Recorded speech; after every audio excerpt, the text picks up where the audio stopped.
Okay, I'll put the PowerPoint up quick.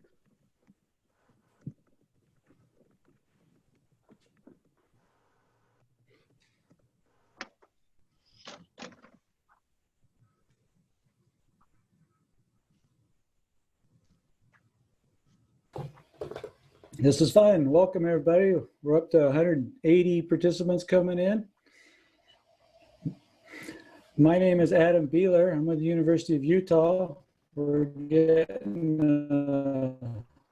there's the welcome slide.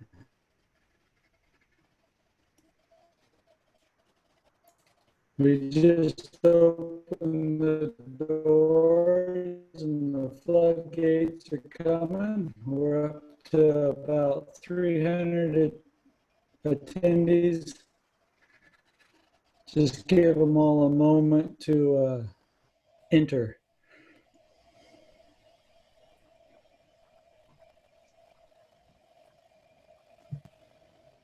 Hey, we already have a question. I don't know if you have a question. I see your hand is raised.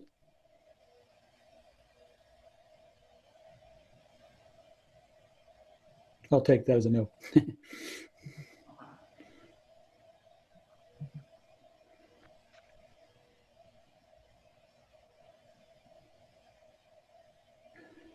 We're up to 323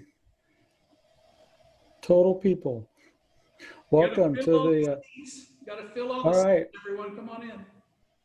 Yeah, well, I can't tell them to come in. They can't hear me out there. We're just waiting a moment. People are still coming in.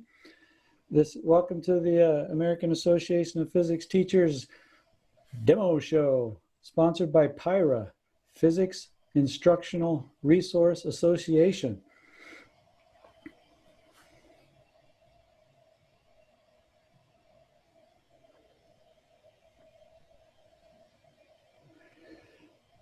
Okay, it's slowing down and we're time, so I say we get started. Again, my name is Adam Beeler from the University of Utah. I'm your MC and trying to manage the chat and Q&A. We are presenting demonstrations live from around the world. We have various presenters at different universities with their equipment set up. We will hand them off one at a time as we go around and share some cool demos with you. We are PIRA, the Physics Instructional Resource Association. Some quick basic Zoom. You can talk all you want in the chat, and it might be easier though if your actual questions are in the Q&A, and we'll try to monitor those. With, let's see, 345 total people, we might miss some. We apologize. This will be about an hour long.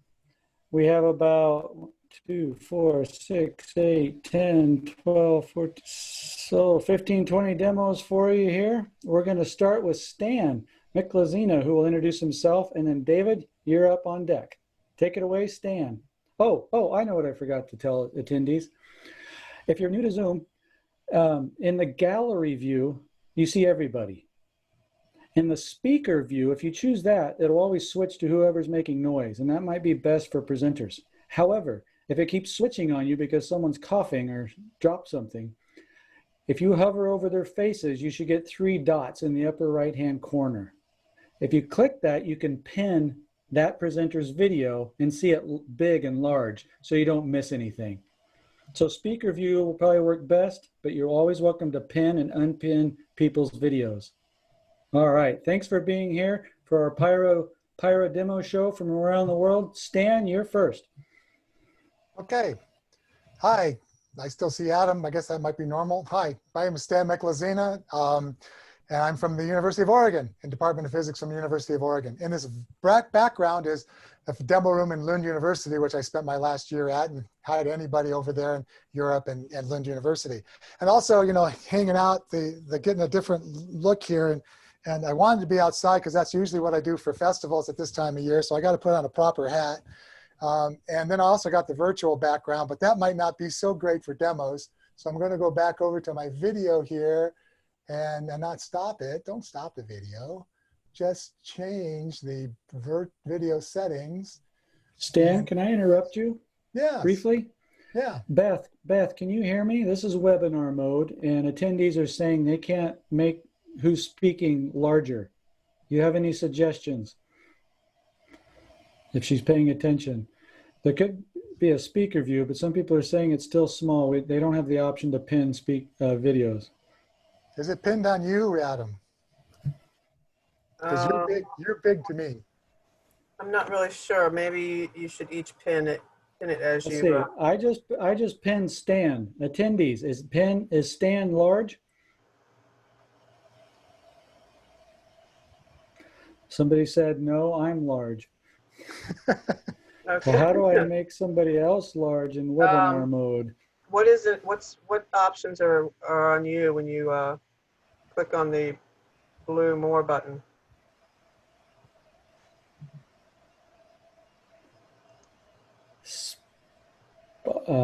I can If pin it videos. helps, you do have to click on the word speaker view to get speaker view. It's anti-intuitive here. It'll toggle between speaker and gallery view. That will do it for attendees.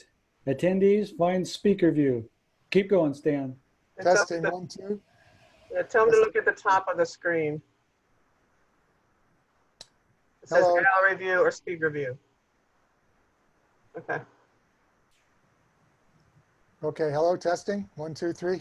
Does people see me now or not? We see you. Okay, I just see AAP2 program, so while I put in speaker view, I can't see me.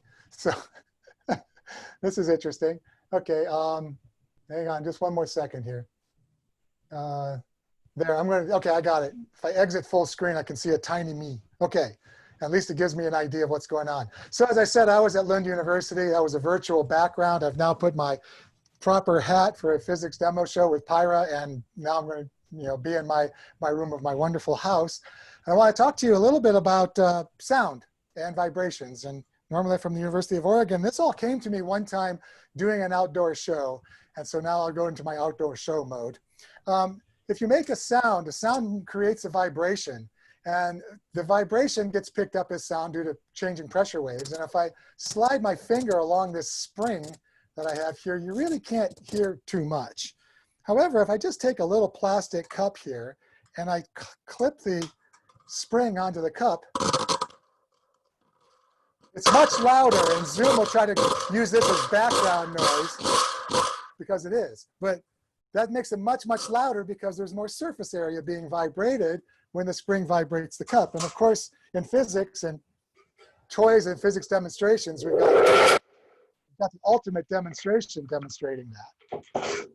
But that's not what I came to talk to you about today. I was talking about this surface area, and if you increase the surface area, you make more sound. And so with that, of course, we've got speakers. This is a small speaker, and if you want to make it louder, of course, we go to bigger speakers because then the surface area is bigger and more air can be moved around. But also in sound, we actually can increase the distance that a speaker is vibrating, because a speaker makes a vibration. That's what makes the high and low pressure waves. So if we've got the speaker vibrating back and forth, we can move more air by changing that. So if I have a speaker let's just say it's moving this amount, and then we're going to increase the distance that speaker is moving, and I increase that distance the speaker is moving, so maybe it's moving a bigger distance. Well, what's interesting is we've got the surface area. I could have made a bigger surface area, but now when I see that surface area being this size, and the other way I'm making more air move is increasing this length that the speaker is moving. Now, if you take surface area and the length of a cylinder, you take area times length. And what do you get, gentlemen, ladies, gentlemen? What do you get? What do you get when you multiply area times length? Anybody can yell? Everybody's muted. Okay, I'll tell you. Volume. Volume. And what do you do to make a sound louder in your living room? Or you turn up the volume. And that came to me on a stage one time of like, whoa, wait a second. Wow, that's fantastic. Because if you turn the volume control on your stereo or your TV, you've increased the volume of air that's moving, and pressure is energy per volume multiplied by volume. So therefore you increase the volume, you increase the energy of the wave. And that's what we've been doing all these times. And aren't those engineers clever when they come up with a name for something? That's what I have to show you today. I miss it being at APT. Thank you, PIRA. Thank you, Dale, Sam, and everybody who put this together, and all my colleagues. Boy, do I miss everybody. Have a great day, and David's next.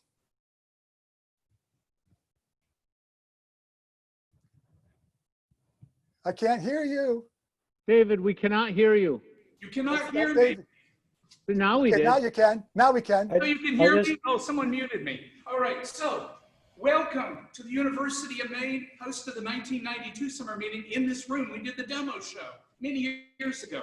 What do I have here? I have here a Torricelli tank. This is a column of water with 3 holes, which right now are covered up. And so the question to you is, if I go higher in this tube and I let the water out high, how fast, how far will it go compared to one here and one here? Think about that for a second. Well, if it's a higher hole, does that mean it's going to go faster and farther? So 3 holes. All right. Middle hole, we're going to open up, we're going to let the water stream out. And the question I want you to ask at home is, will this top one go farther and faster or less distant and slower? Let's find out. We're going to open the middle hole.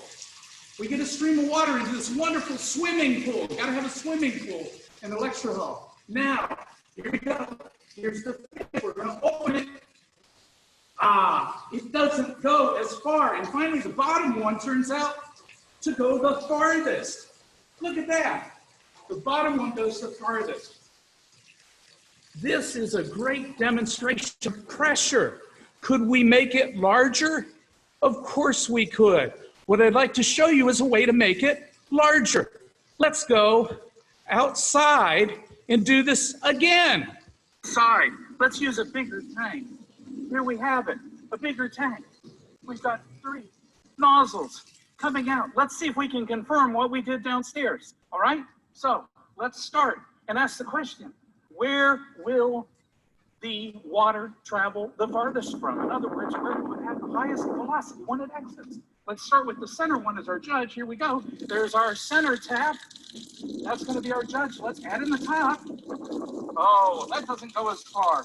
Let's try the bottom one. Wow. Look at that.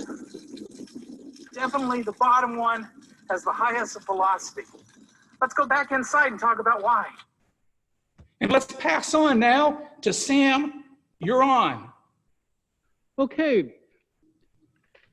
What I want to aim the camera to is this giant Hoberman sphere that's hanging from the ceiling in my auditorium here at Syracuse University. By the way, my name is Sam Sampier. I have it arranged so that if I pull a string, I can collapse this Hoberman sphere. You've all seen this in stores, and nothing happens. It just gets smaller. But if I start this sphere with some angular momentum and collapse it, what do you think will happen to the sphere? Quick, answers in chat. Hurry up, hurry up. 3, 2, 1. That's it. Answer time over. Let's do it. I make myself lunch. There's the demos. And there's really well. Stan. Thanks for the narration, Stan. So we'll do that one more time. Angular momentum. One thing I want you to do, can you tell if that is still spherical or not on the camera? From my point of view, it's easy to tell, it's easy to see that it's about this tall and that wide. And that's it. I'm all done. On to the next demo, and that would be Vasek.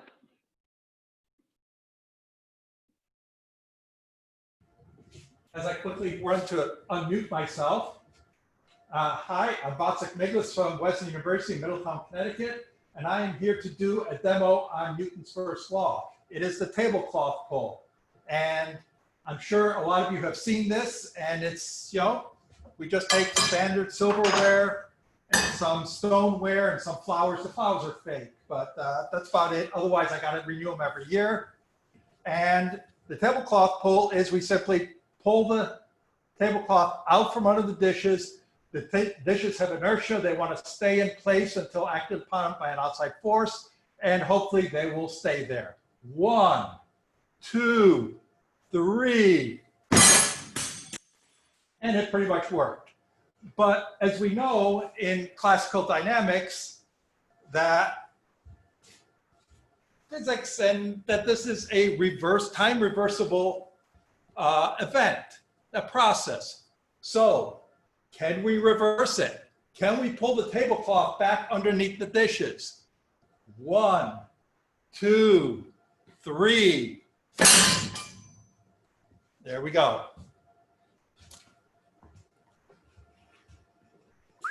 And I guess now we go to Cliff with the Kelvin water droplet. You're unmuted. Hello, I'm Cliff Bettis at the University of Nebraska, and I want to show you my Kelvin water dropper. I'm going to start things off by pouring water into the top here. And water comes out these two nozzles on either side. These nozzles let the water go through these two rings. The rings are connected to two pans by these metal rods here, which are conductors, and they are supported by nice insulators here. Now, as the water drops fall, suppose there's a slight charge and difference between these two rings.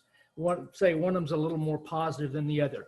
That'll cause negative charge to be drawn down in the stream. As the droplets break off, it'll put some charge on this pan down here, which is connected to the other ring on the other side, which makes it negative, which should draw positive charge down to it. And as this process goes along, the charge builds up and up and up, and the bells start ringing. Why do the bells start ringing? Because one of the rings here is connected to the inner bell, lazy bell there, and the other ring is connected to the outer gongs. And because of that, the outer bells are, say, positively charged. The inner bells is, say, negatively charged. There's a force on the little gongs here, and it causes it to be attracted to the charged bell. Once it touches the bells, these things all being conducted, it transfers its charge to the little gong, and it's repelled because like charges are repelled, and it hits the middle gong. It takes on that charge, which is now the other sign, and it goes back and forth and back and forth. This is possibly the world's least efficient hydroelectric generator. So Hoover Dam has nothing to be worried about. Thank you very much. And next we have Brian Anderson from the University of Minnesota. Go, Brian. Thanks, Cliff. Hopefully everyone can hear me and can see what I have. I have an optic system here, which seemingly is a little bit uninteresting. Usually when you have optics, the optics will magnify an object or do something with the object, but it seems like this is just a piece of glass looking at this grid behind it. I mean, you can see that if I do this, oh, wait a second, what's going on here? Oh, I guess it's not as simple and boring as we thought it was. If I put my finger in a little bit, it disappears. And what you haven't seen so far is I had a roll of tape kind of in this system here that disappears when you put it in. Let me show you what this whole system looks like. So I actually have 4 lenses here and this roll of tape in the middle and the grid at the far end. And the lenses are set up in such a way that when light rays travel through, and they travel through between the two central lenses, they kind of get bundled and will just kind of go through the center of the roll of tape. So this is something along the lines of a optical cloaking device. And if you do a little bit more, you can see my finger come out. So that's what I have there. So next we have Keith.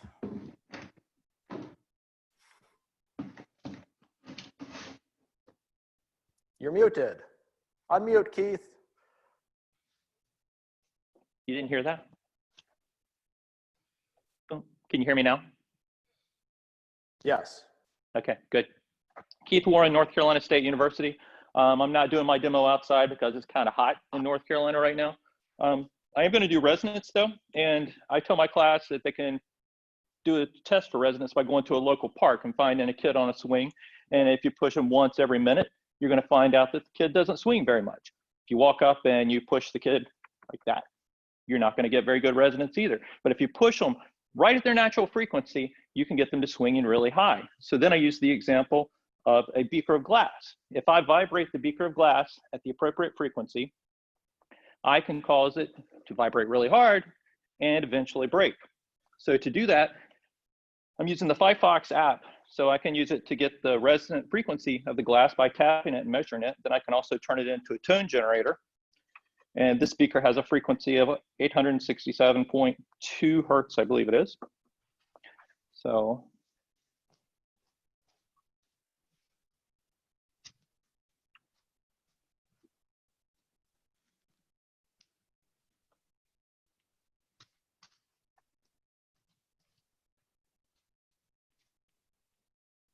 all right, this worked 5 minutes ago. Can we skip and go to Sturm and then come back to me? Of course, can you hear me okay? Yep. All right, very good. Well, and hopefully soon we're going to have some broken glass, and it's a great chance to talk a little bit about glass. Glass has something called an index of refraction. These are Pyrex beakers that I have here. For example, I have baby oil, and if I put baby oil in this small beaker, fill it up a little bit. We look closely at this previously made beaker of baby oil, and notice now when this beaker goes in, it seems to disappear. If I immerse it fully, why, it looks like it's gone. Huh. Well, a little bit later on, we'll see some broken glass, but how's that going to tie in? Well, what's going on here is it looks like the beaker was dissolved, but it's not. It's the index of refraction exactly the same. When you're in a swimming pool and you go underwater, you've observed before the index of refraction changing. But rarely do we see two different materials with almost the same index of refraction. Pyrex is famously that. Now, what do I have here? I have a Pyrex beaker filled with, well, I can't say the trade name. It starts with W. You can guess what it is. And it's actually vegetable oil. Got to use vegetable, not canola. And the index of refraction of the glass Pyrex is the same as the index of refraction of the Wesson cooking oil. Now this time I'm going to take a beaker, and because hopefully when we go back to Keith, he's going to break some glass, and you can see this is a beaker, it's glass, and here's the easy way to shatter glass. That broke really well. And so what we're going to do now is we're going to take all that lovely broken glass, and we're going to put it down into the Wesson oil, right? They've got the same index of refraction. There we go, get that in there. All right, awesome. Now we've got all the broken glass in there, right? So does the index of refraction like have some magic properties? Let's find out. We're going to reach down in. Well, what do you know? You put the glass back together. No, not really. But it's a neat observation, the index of refraction. You could not see that I had stashed another beaker inside. And that's the basis of the magic tricks of breaking glass and appearing to put it back together. Back to you, Keith. All right, so let's go again. We have it working now. If I turn the volume up a little bit, you get the vibrations. I turn it off. You can still hear vibrating some, maybe, I hope.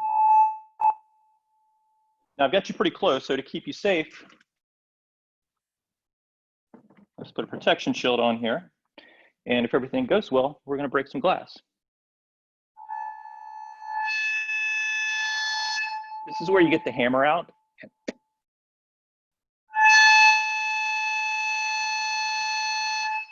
All right, Dale.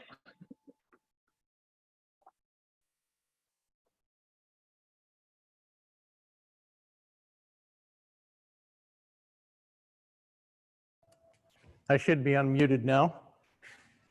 So what I have is a low frequency glass breaker. In other words, mine is going to break glass at about 30 hertz. What I have is just some plate glass like this, long and narrow. And what we're going to do is glass actually has a fair amount of ability to flex.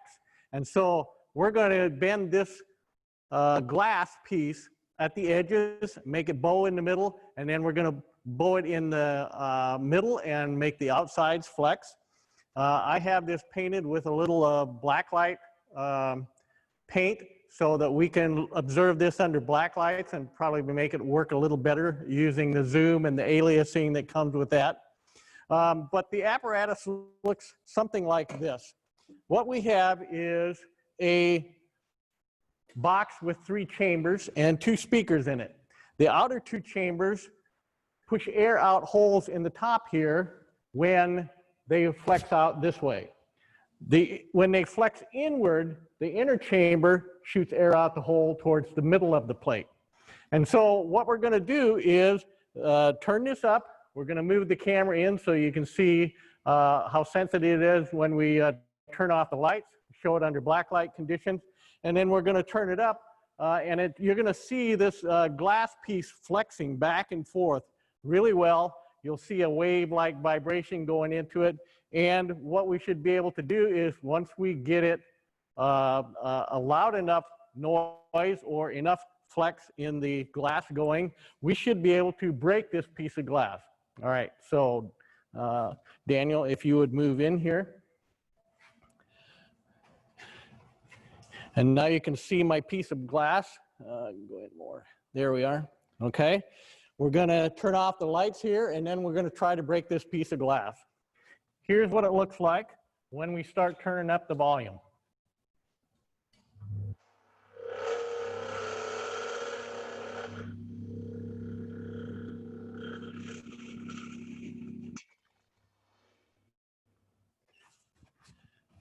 All right, back up. And so there you have it. We have broken our pane of glass, but hopefully you were able to see that it was really flexing about 3/4 to an inch on the ends just by giving it a resonant frequency of puffs of air on the outside and inside portions of that piece of glass. We'll turn it over to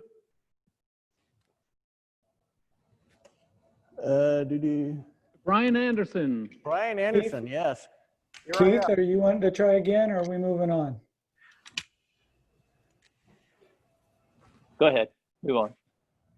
Okay. What was your app for the sound, Keith? Firefox. Firefox, thank you. P-H-Y-P-H-O-X. All right, Brian, to All right. you. So, a very fun topic in physics, rockets. Everyone loves rockets, but kind of hard to do real rockets in the lecture hall. You know, you could have a model rocket, but that produces a lot of smoke and stink, and we don't want that. So what we have at Minnesota is a rocket cart. As you can see here, it's a very lightweight aluminum cart that uses these discrete particles, these rather large steel bearings, these 2-inch steel bearings, or 2.5 inches. And I'm going to load up the fuel into this rocket cart and get this gas tank completely full. There we go. And at the end here, there's a bracket that's holding the balls in place, the fuel in place. And when I remove the bracket, the balls will roll along the ramp here, and there's a chute in the back that they'll roll down. And as they roll along, roll out of the cart, they'll start to push the cart along the track. And just watch carefully when the last ball leaves the cart. Here we go. So here we have a tabletop rocket cart. You could see that at the end when the last ball came out, that really gave the cart a big push, because all of a sudden the cart is very light and lost all that heavy mass.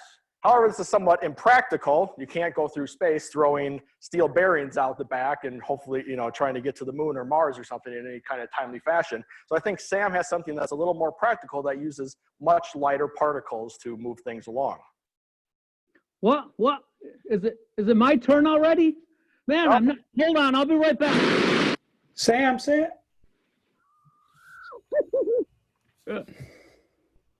Now that's how to do a rocket car.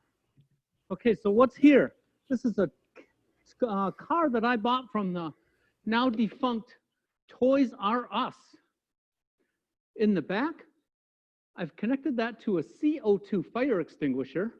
And let me just spin this around for you so that you can get a better view of what I've done to the fire extinguisher to modify that so that we can use it in a rocket car.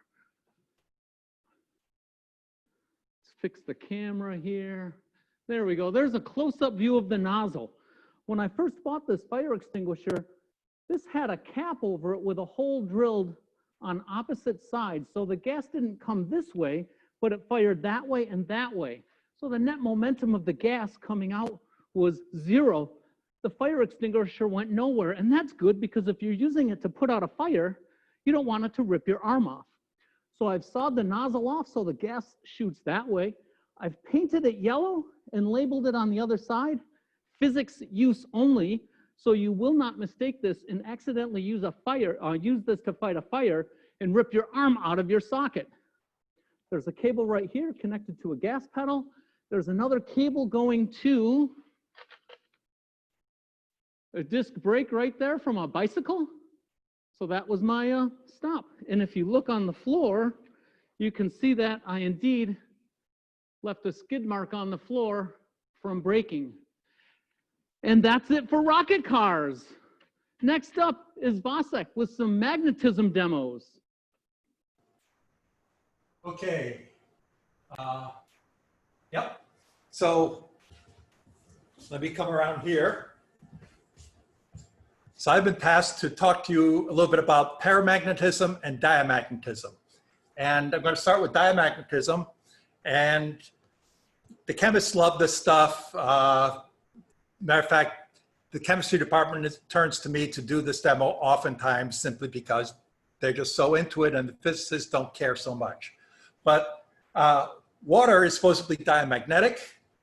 And if I bring a strong magnet, here, let me zoom in here, because this is all about zoom, isn't it? Oops, a little bit too far. So I have 2 test tubes hung on a string and on a bar so that they're free to rotate in this direction. And it's a very low friction device. And if I bring a magnet, strong magnet to a diamagnetic material, it will be repelled from the magnetic field. And we stop it, it was rotating. And then we can get it going at a pretty good rate in the other direction. And if you don't want to do the test tube thing, there's always grapes. Grapes are mostly water. And if you bring the magnet up to the grape, you can get it going one way or the other, or the other. There we go.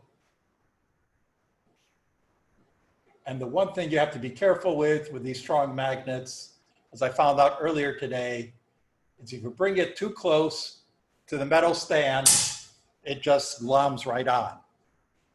So the other thing I wanted to show you is paramagnetism.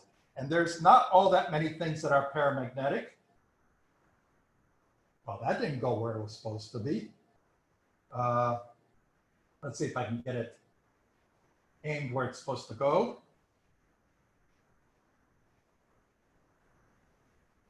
There's that. Now let's go up. And yeah, right about there.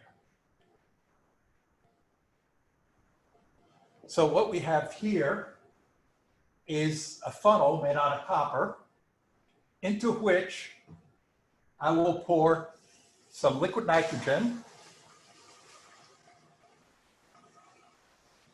And I'm going to turn on the fan behind it just to get the condensate out of the way. And you can see right here that there's something dripping off of it. And that is liquid oxygen condensing out of the air, just like water condenses on a pop can in the summer. And what I have here is I have a strong magnet that's been sitting in nitrogen to stay nice and cold.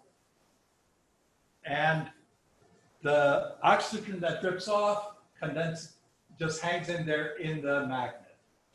And my camera is having a hard time focusing, I think because of the, because of all the condensate in the air. But hopefully you can see. There we go. There we go. That the liquid oxygen is hanging in there very nicely. And if we take this out of here, blow the oxygen out of there, and then dump some nitrogen in through there, you can see that nitrogen is diamagnetic and it doesn't hang in there. But yet if we go back in with the oxygen, even though it stops dripping quite as fast as there's a layer of ice that builds up. And the ice is not water ice, but it's other gases. I guess that's it. Next up is Brian to show the big Fanatic Pendulum that have been hanging around in the back through a number of these demonstrations. Yes, thank you. I have seen in the chat, I've been looking at the chat a bit, and I have people are asking, what are these things? I keep seeing these things moving. What is going on here? Is it a perpetual motion machine? What do we have here? So you may have noticed that there are a number of us that have this device. There's a bit of a story behind it. The demo manager at Rutgers University had his shop make one of these, and he was kind enough to give us the drawings for them. And so everyone said, we got to have one of these. And so everyone made their own version.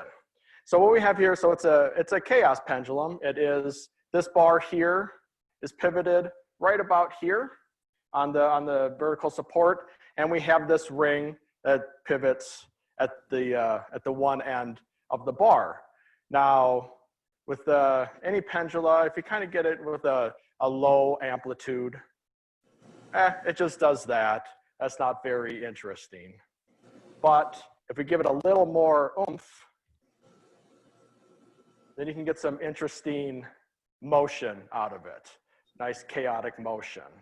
And this will go for several minutes.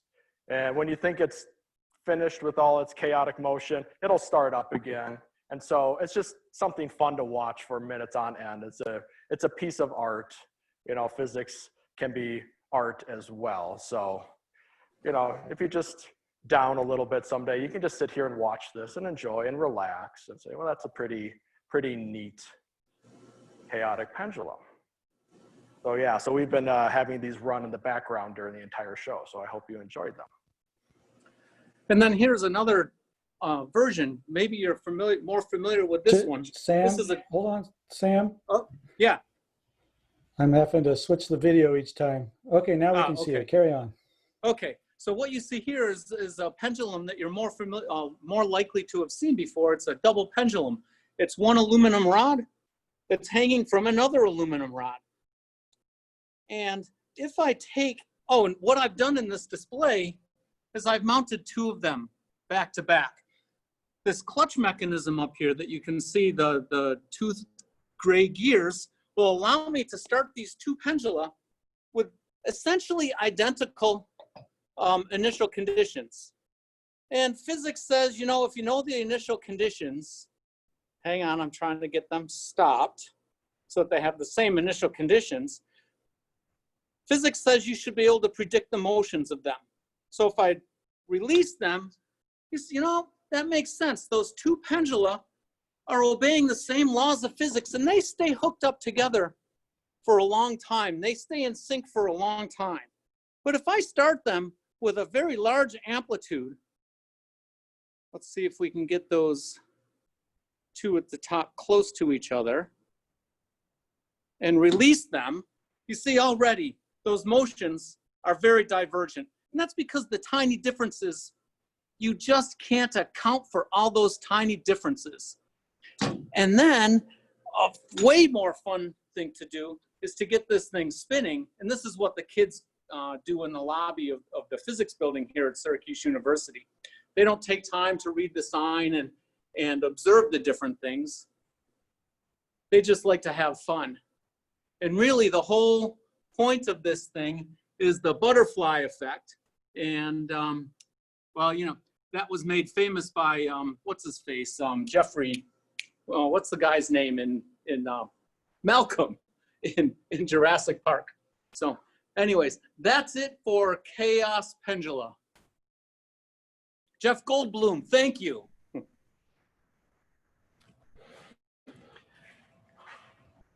Okay, so now we're at the University of Iowa. We're going to do a progression of demonstrations here dealing with magnetic damping. So magnetic damping, all of you have probably seen this demonstration here before, where you can take a aluminum or copper ring, run it through a pendulum style through a horseshoe magnet, and it damps out the motion very quickly.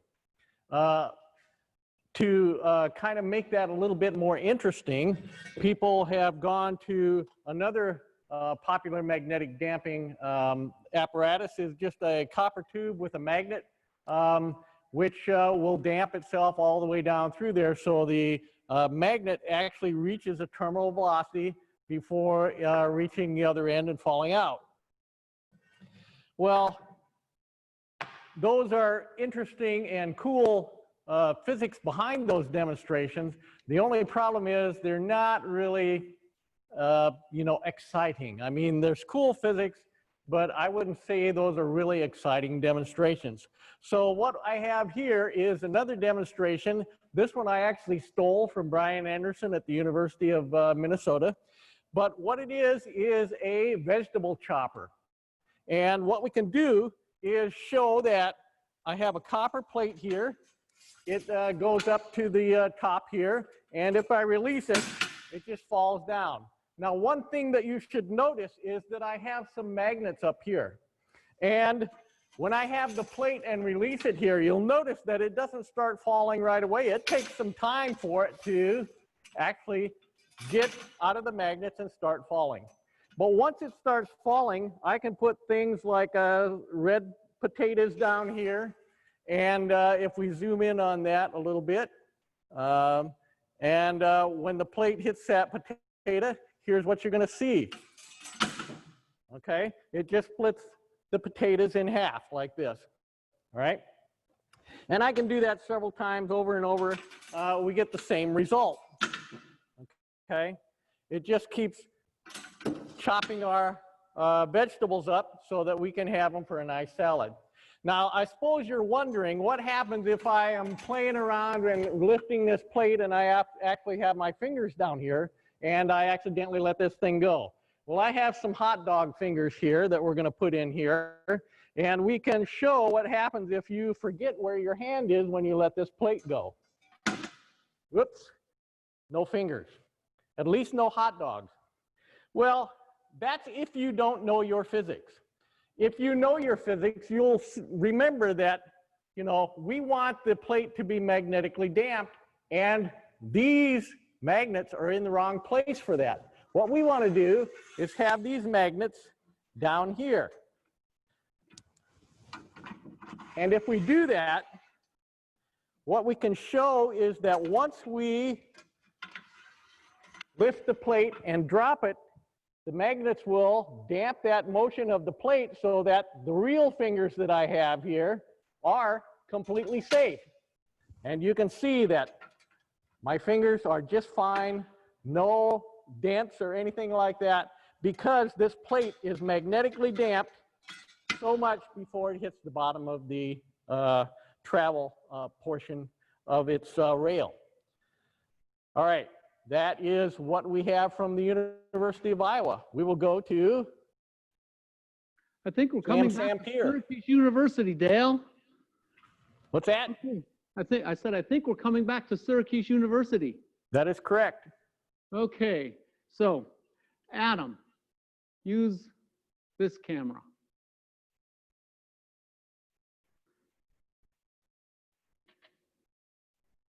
So what you see on my table here are a couple of aluminum plates.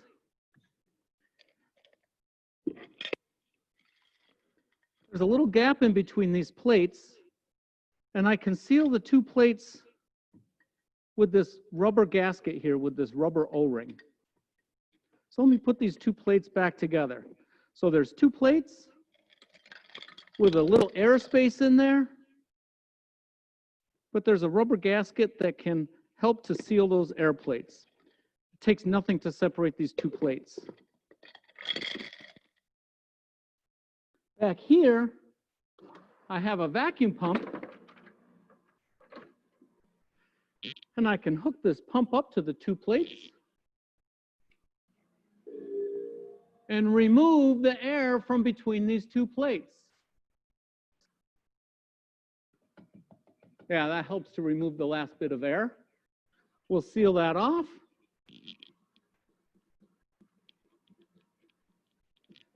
Disconnect my vacuum.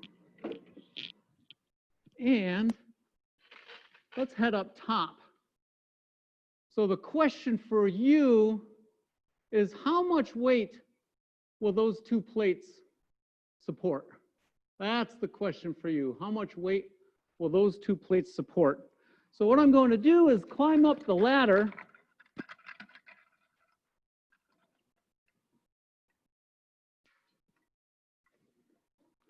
And just so you know, the ID of that little vacuum space is about 16 centimeters.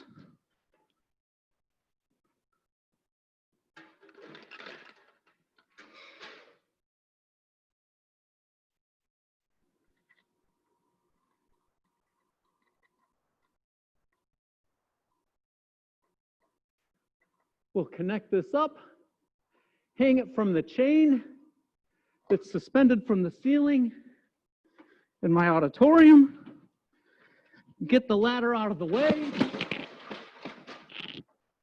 and hang on to the loops. Here, let's see. A little bit anyway. Whoops, wrong way.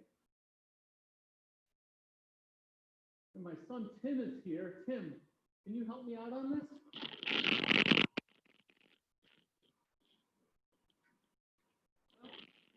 Hold me up. My feet are off the ground.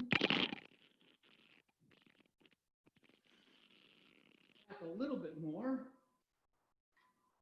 There's my son Tim. He's hoisting himself off the ground. Let's do the, wait, Tim, I need you. We're not done. One more time. Here, you take 2 loops. I'll take 2 loops. Ready? Here we go. We're both off the ground. Woohoo! This will support a baby elephant just with air pressure.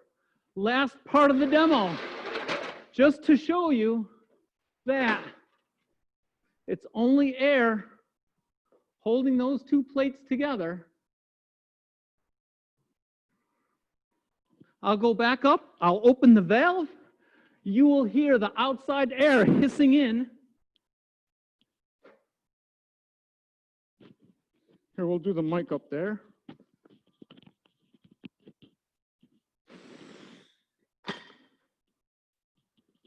And that is Magdeburg Hemis plates. Thank you, Sam. University. Sam, before we move on, there's been some questions I thought I'd at least ask. Are you able conveniently to do your rocket car again? Yeah, I could do the rocket car again. Will you set that up and let us know when you're ready? Yeah, go to Vasek, and when Vasek is done, I'll come back out with the rocket car. Splendid. Vasek, we see you. Okay, so for my last bit is I'm going to show spectral lines. And what I have here is a old Senko transformer driving 3 gas tubes. I believe they're mercury, neon, and hydrogen at the top. And I'm going to turn out the lights to do this. Oops.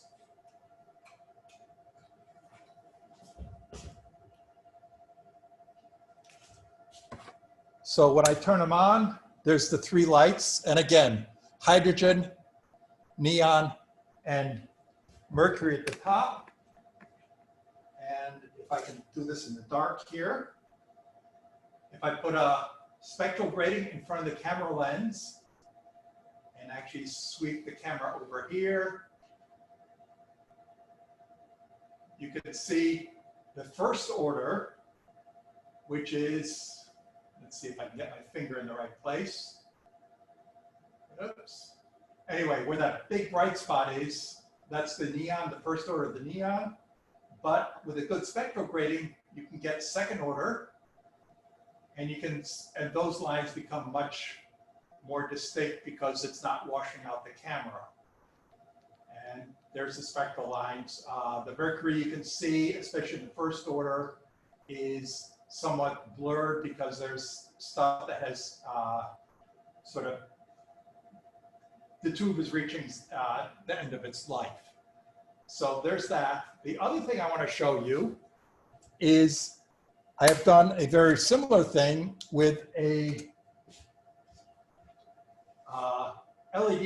changeable LED light stick that you can buy. This one here came from IKEA, and it sits there and blinks different colors.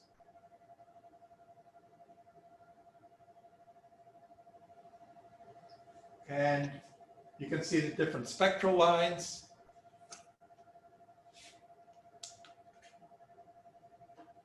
Oops, sorry. And you can actually take these and tune them for whatever color light you want. Each LED consists of 3 LEDs to go from anywhere from white to any of the individual colors. And as the spectral grating shows you, that they aren't truly, any of them aren't truly a color. So there's green, but there's a little red in it. There's green. There's a blue.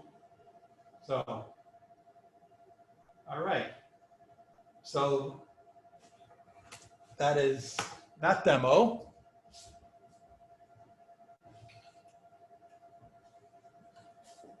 Is Sam ready? Okay, so we're back. I picked up a couple of comments in the chat on the Magdeburg hemisphere regarding the plates falling and hitting yourself in the head. I don't know if you noticed, but the 2 plates are connected by ropes, and you should have noticed that when I opened the valve and this bottom plate fell and didn't hit the ground. So if we were hanging and that thing fell, we wouldn't have been hit by the plates. Okay, back to the rocket car. Remember, a good portion of this gas has been expelled already, so I'm not going to get the same oomph on this second trip. But we'll do the rocket car again, and I'll start in plain view. I have hearing protection because this thing is really loud. It's sitting right behind my head, right near my ears, so I do wear hearing protection. And let's do a countdown. 3, 2, 1.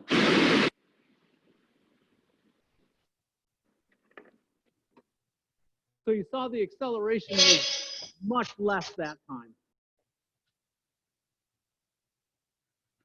Adam, I've got a bonus one. Okay, I'm moving over to you, David Sturm. We can see you. We were talking about pendulum. So I've got a bowling ball pendulum, and I thought I'd share the perspective with you. What happens if we get up and stand on a platform and have the bowling ball swing at us? I thought you might like to see that one. Ah!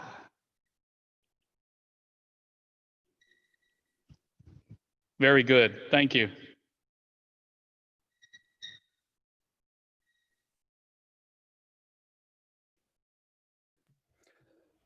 Okay, presenters.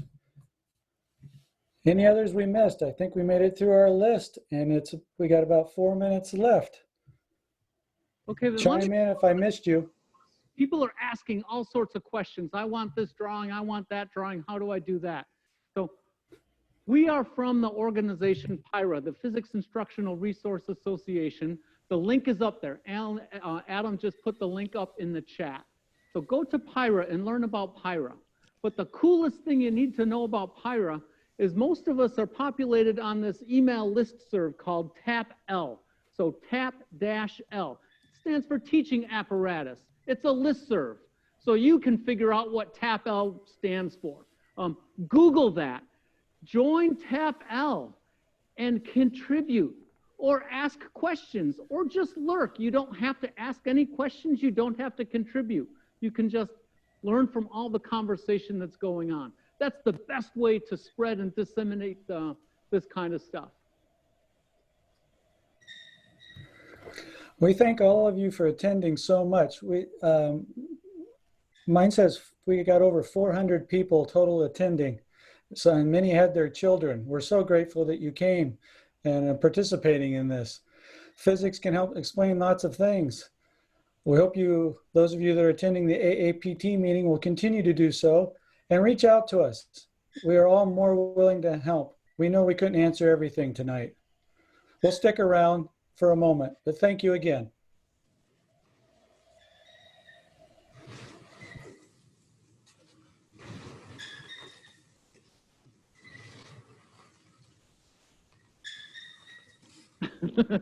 I can hear that bowling ball pendulum still swinging back and forth.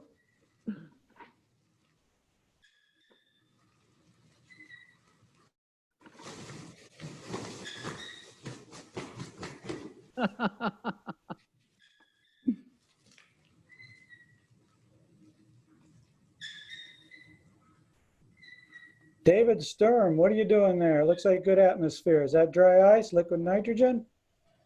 The swimming pool filled with water. Got to pour liquid nitrogen over it. Got to put some dishwasher detergent in first to make some snow, right? Frozen bubbles. Woohoo! It works better outside, no doubt about that. Have fun cleaning that mess up, Dave.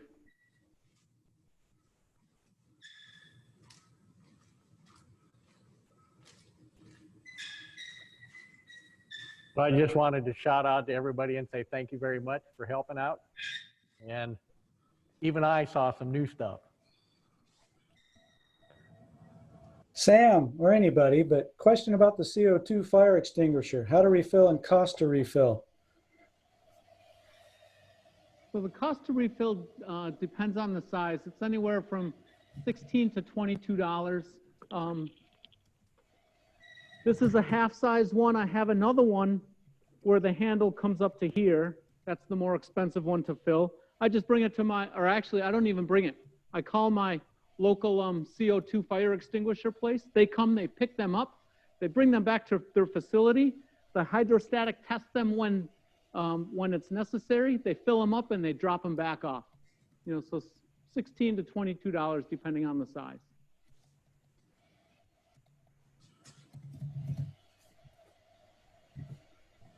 I was going to say to the commenter about the beaker breaker, indeed, it is a very challenging demonstration unless you use a hammer. Hammer works. Not quite Crossed my mind. So in the chat, I had some people asking about plans for the water dropper. I do have CAD drawings, but where should I post them? It's a fair question. Do you recall the issue where that was published?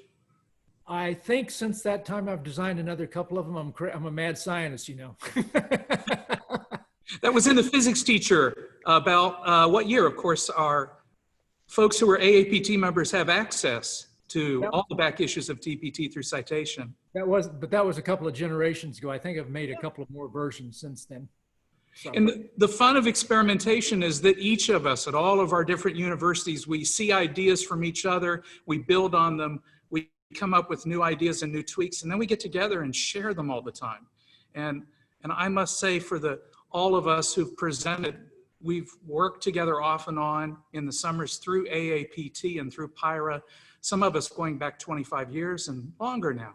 And we welcome everyone to join this community. For those of you still in on the chat and still watching, there's so many opportunities, and it's through PIRA.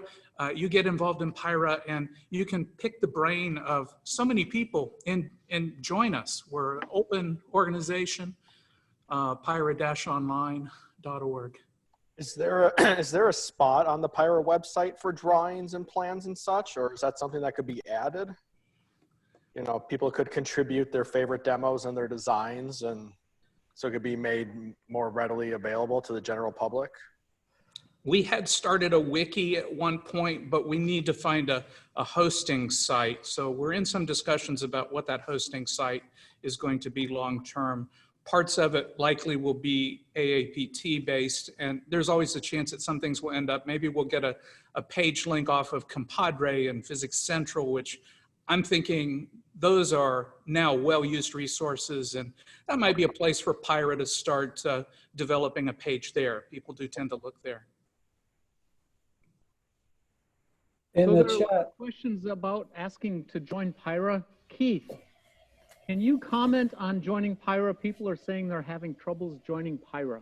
Oh, sorry, TAPL. TAPL, I think. If anybody has issues with TAPL, they can email me directly. ckwarren@ncsu.edu. Brian Anderson, can you hear me? I can What hear type of lenses were used for making the finger disappear? We had a question. There was two 75mm and two 200mm focal length lenses. One more time. Two 75mm and two 200mm. Thank you. Yeah.